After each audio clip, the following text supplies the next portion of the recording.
Hello, fairy finders and fairy seekers. Welcome to Fairy Quest, and welcome back to all of you, and a thank you to all of you who have stuck with me through all this time that I have not posted any videos.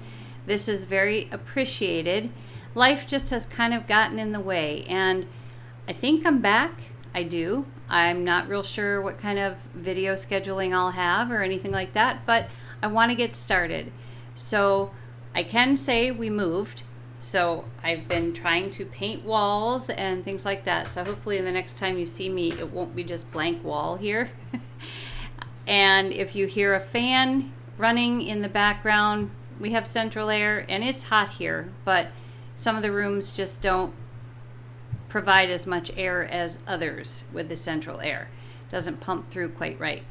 Anyway, this video is going to show you all of the plants that I have been growing since we moved in. Started from seed, and then also our backyard, and hopefully eventually I will be taking you on the trail right behind our home that allows me to take pictures of fairies like a minute away.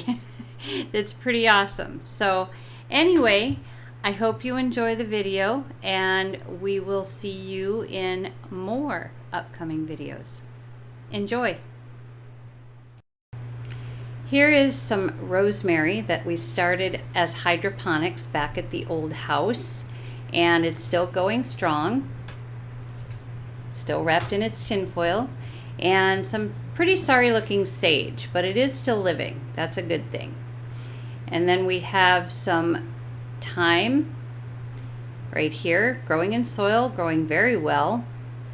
And we also have some rosemary growing in soil, doing much better than the hydroponics, because I guess maybe it has a lot more room in which to grow. See the difference?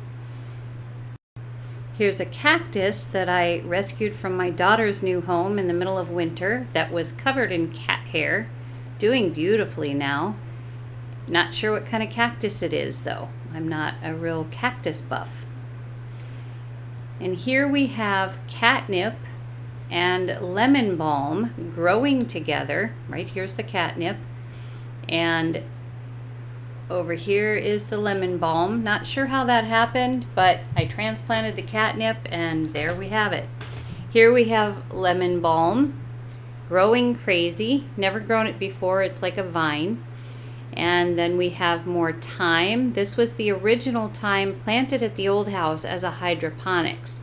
As you can see, it's going crazy still, doing very well, growing all over the place. And then we have lavender from seeds that were stratified in the fridge for a month. More lemon balm.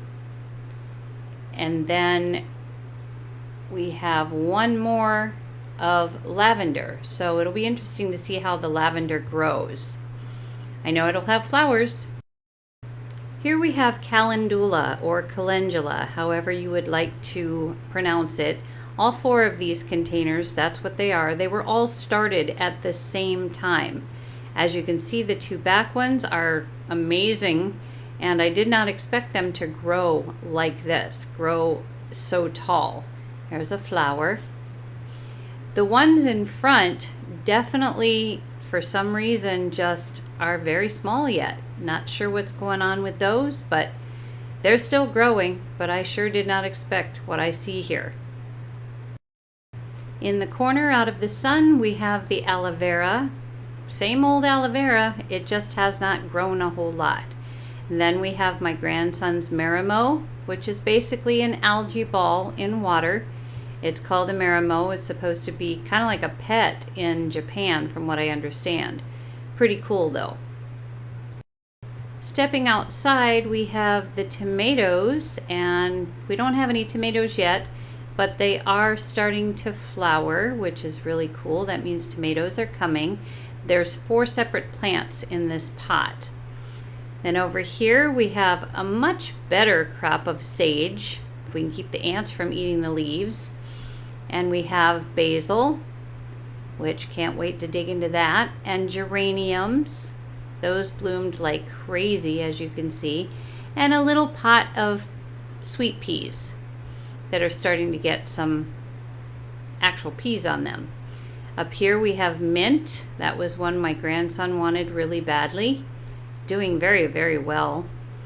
And the smaller nasturtium plant with one flower, its first bloom, which is gorgeous.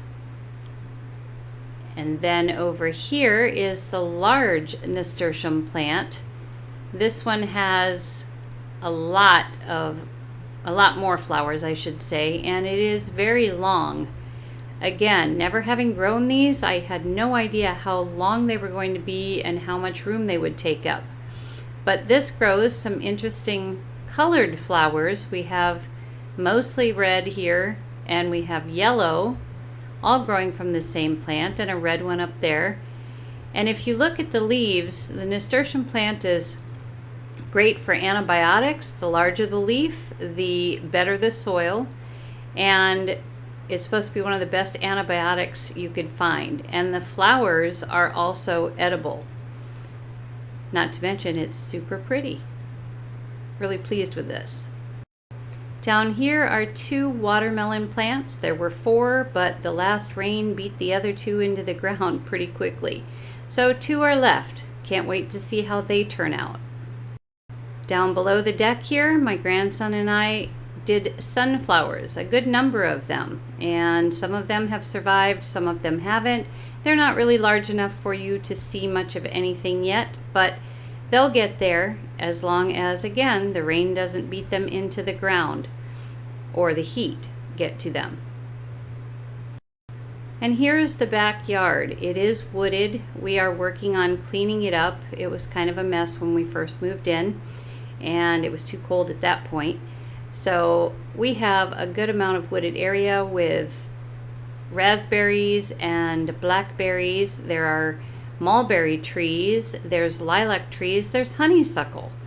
It has so many different things in it, and it's a great place for the deer to come and lay in the heat. We had one here yesterday. Absolutely gorgeous. Love the backyard. Oh, and the chia sprouts.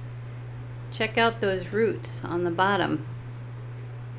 Started doing chia sprouts. We use them in our eggs along with broccoli sprouts and alfalfa sprouts. So easy to grow and really healthy for you.